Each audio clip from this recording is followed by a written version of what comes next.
Assalamualaikum warahmatullahi wabarakatuh. Di sini kami akan mempresentasikan mengenai kejahatan komputer. Di sini kami beranggotakan saya sendiri Halimah dan dua rekan saya, Muhammad Ferry Muklis dan Muhammad Rafi Chauti.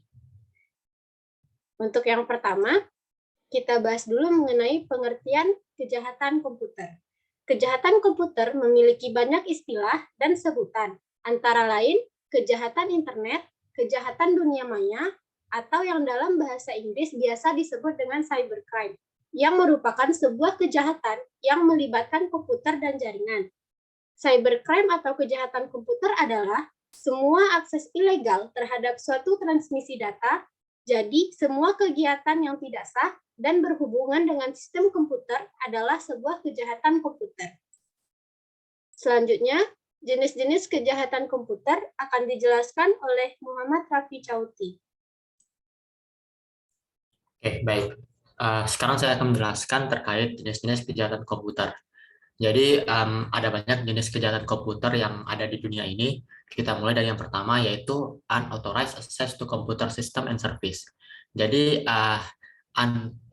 unauthorized access to computer system and service ialah kejahatan di mana pelaku mencoba dan mengakses sistem komputer orang lain tanpa sepengetahuan korban. Biasanya pelaku melakukannya untuk mencuri informasi ataupun bahkan hanya sekedar merasa tertantang untuk membobol sebuah sistem.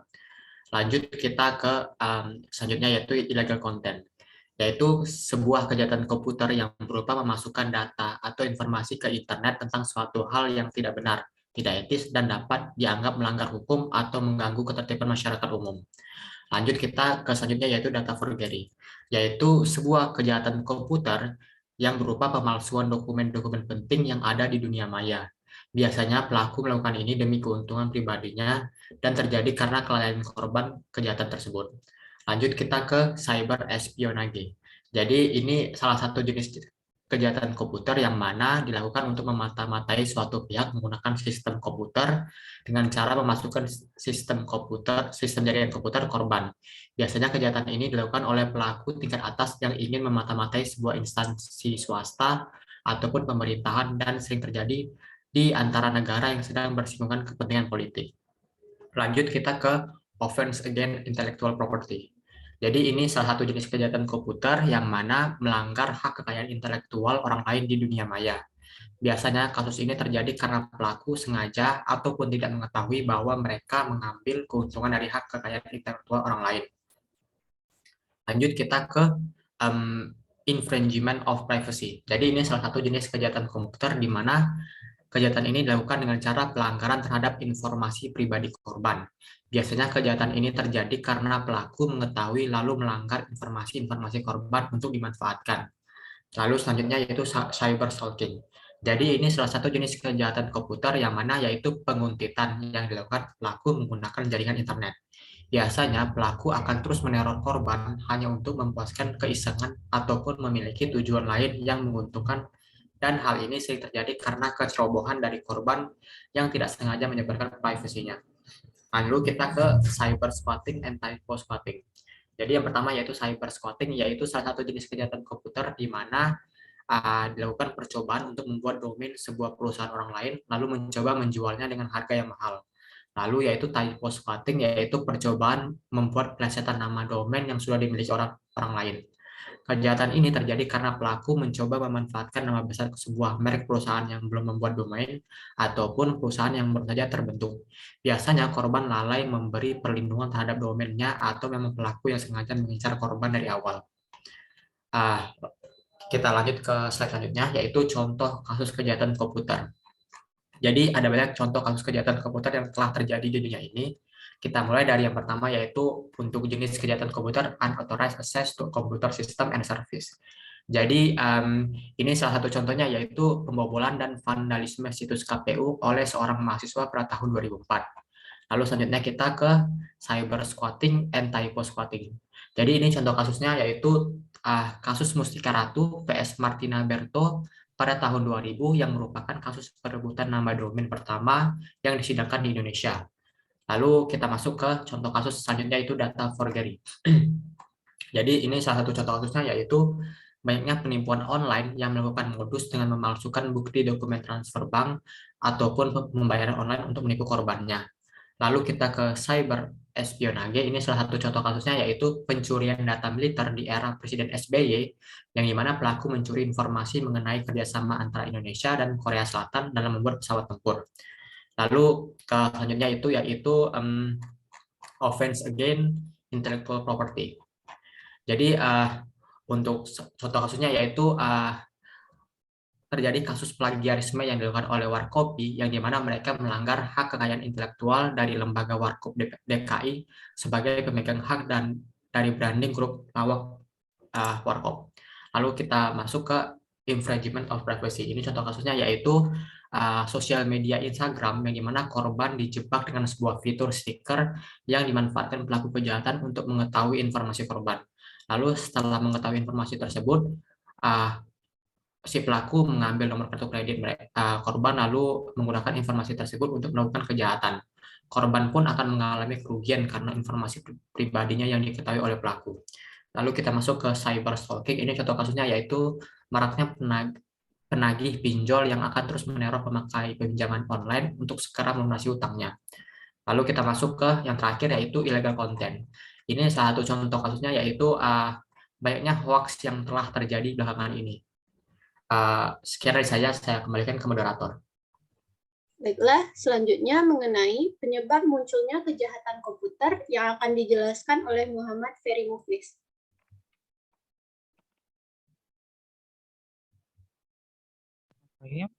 Assalamualaikum warahmatullahi wabarakatuh. Di sini saya akan menjelaskan penyebab munculnya kejahatan komputer. Jadi dengan mulai banyaknya kejahatan komputer dan jenis-jenisnya akan menimbulkan sebuah pertanyaan, yaitu mengapa kejahatan komputer bisa terjadi. Berikut kami rangkum beberapa faktor yang menyebabkan munculnya kejahatan komputer ini. Yang pertama ada akses internet yang terbatas dan tidak merata. Berdasarkan hasil survei Asosiasi Penyelenggara Jasa Internet Indonesia, pada tahun 2019 sampai 2020, angka terhubungnya penduduk ke internet adalah 73,7%. Namun kontribusi per wilayahnya adalah Jawa 55%, Sumatera 21%, Sulawesi, Maluku, Papua digabungkan 10%, Kalimantan 6%, dan yang paling rendah Bali, Nusa Tenggara digabungkan 5%. Hal ini tentu saja membuktikan bahwa internet belum merata di Indonesia. Yang kedua adalah kelalaian pengguna sistem komputer. Kelalaian korban kejahatan komputer merupakan faktor paling besar yang memicu kejahatan komputer ini terjadi. Contoh nyatanya adalah seperti yang dijelaskan oleh rekan saya tadi, di mana para pengguna sosial media ini pernah terjadi sebuah kasus, yaitu pengguna Instagram yang secara cuma-cuma membagikan data-data pribadinya lewat sebuah fitur stiker Instagram, yang dimana para korban tadi tanpa sadar membagikan data pribadinya secara cuma-cuma yang dapat dimanfaatkan oleh para pelaku kejahatan komputer. Lalu selanjutnya yaitu kejahatan komputer ini mudah dilakukan dalam skala kecil dan minim resiko. Tidak seperti mencuri secara konvensional yang akan menghabiskan banyak energi fisik bagi para pelaku, kejahatan komputer lewat internet hanya berbekal peralatan seadanya dan beberapa informasi korban untuk melancarkan kejahatan komputer tersebut. Lalu yang selanjutnya ada para pelaku kejahatan komputer ini biasanya sudah paham dengan celah kejahatan komputer. Biasanya para pelaku kejahatan komputer adalah orang-orang yang memiliki rasa ingin tahu yang besar dan paham dengan baik sebuah sistem komputer dan tentunya sadar akan risikonya yang minim. Lalu selanjutnya adalah sistem keamanan jaringan yang lemah. Nah, sistem keamanan jaringan yang lemah ini memang menjadi sebuah masalah di Indonesia. Hal ini masih sering terjadi karena kurangnya kesadaran perusahaan terhadap serangan cyber yang hanya dianggap sebagai masalah IT, bukan sebagai masalah bisnis. Menurut data yang dihimpun oleh Kaspersky sebagai perusahaan di bidang keamanan cyber, Indonesia menjadi salah satu negara yang paling rentan terhadap serangan cyber. Bahkan pada tahun 2017, di bulan Julinya saja ada 900.000 serangan cyber di Indonesia. Lalu selanjutnya adalah kurangnya perhatian masyarakat. Masyarakat dan penegak hukum masih terlalu acuh terhadap kejahatan cyber dan masih terpaku kepada kejahatan konvensional saja. Hal ini dapat dibuktikan dengan kejahatan cyber yang terus meningkat tajam dan memiliki berbagai macam bentuknya. Lalu selanjutnya adalah kurang efektifnya undang-undang yang berlaku dan hukum yang mengaturnya. Meningkatnya kejahatan komputer di Indonesia harusnya diiringi dengan penegakan hukumnya yang terus ditingkatkan. Namun kesadaran pemerintah Indonesia terhadap kejahatan cyber justru rendah. Hal ini dapat dilihat dari undang-undang yang mengatur kejahatan cyber di Indonesia masih sangat minim. Hanya ada beberapa saja. Contohnya adalah Undang-Undang Nomor 11 Tahun 2008 tentang informasi dan transaksi elektronik. Itu pun bahkan masih sangat kurang dan seringkali malah disalahgunakan. Lalu selanjutnya, materi selanjutnya itu adalah cara mencegah kejahatan komputer. Nah, tadi kita sudah melihat faktor-faktor penyebab kejahatan komputer. Di sini adalah cara mencegah kejahatan komputer. Nah, tentunya masyarakat dan pemerintah harus saling bekerja sama untuk mencegah kejahatan komputer ini. Masyarakat maupun sebuah organisasi sebagai pengguna teknologi dan sasaran dari kejahatan komputer harus memahami risiko, karena sejatinya risiko kejahatan komputer akan ada selama teknologi dan internet digunakan. Berikut ini adalah cara mencegah kejahatan komputer untuk masyarakat dulu. Itu yang pertama, meningkatkan kesadaran masyarakat terhadap bahayanya kejahatan komputer. Dengan meningkatnya kesadaran masyarakat terhadap kejahatan komputer, maka secara otomatis masyarakat pun akan lebih berhati-hati dalam menggunakan teknologi. Diharapkan dengan ini masyarakat akan lebih bijak dalam menggunakan teknologi digital, seperti memasang antivirus di gadget untuk skala kecilnya, dan atau membuat kombinasi password yang rumit, dan lebih berhati-hati dalam menggunakan koneksi internet di ruang publik. Lalu yang selanjutnya adalah meningkatkan literasi digital. Nah, dengan meningkatkan kecakapan dan pengetahuan cara untuk menggunakan teknologi digital, maka celah-celah yang dapat dimanfaatkan untuk melakukan kejahatan komputer ini akan lebih berkurang. Literasi digital juga dapat ditingkatkan dengan himbauan kepada masyarakat untuk lebih peduli terhadap aturan-aturan main dalam teknologi digital. Sebuah dorongan masyarakat untuk mau belajar mengenai cara menggunakan teknologi dengan baik akan sangat membantu meningkatkan literasi digital. Nah, tadi kita sudah membahas cara mencegah dari sisi masyarakat. Lalu dari sisi pemerintah pun sebagai penegak hukum harus mampu untuk meningkatkan dan memperketat keamanan digital dan meningkatkan kesadaran digitalnya. Berikut untuk cara yang bisa dilakukan pemerintah untuk mencegah kejahatan komputer. Yang pertama ada menganggap kejahatan cyber ini sebagai sebuah masalah organisasi. Alih-alih menganggap kejahatan cyber sebagai sebuah masalah IT belaka, pemerintah harusnya menganggap kejahatan cyber sebagai sebuah masalah serius yang dapat merusak sebuah organisasi, baik perusahaan maupun instansi pemerintah. Lalu selanjutnya, pemerintah dapat menambah lebih banyak personil khusus yang menangani cybercrime. Dengan bertambahnya personil ke dalam mata rantai keamanan khusus cyber crime, diharapkan efektivitas pencegahan pun dapat meningkat. Lalu pemerintah juga dapat berinovasi dalam solusi keamanan cyber. Tentunya pelaku kejahatan cyber akan terus ada karena mereka selalu memiliki cara baru untuk melakukan kejahatannya.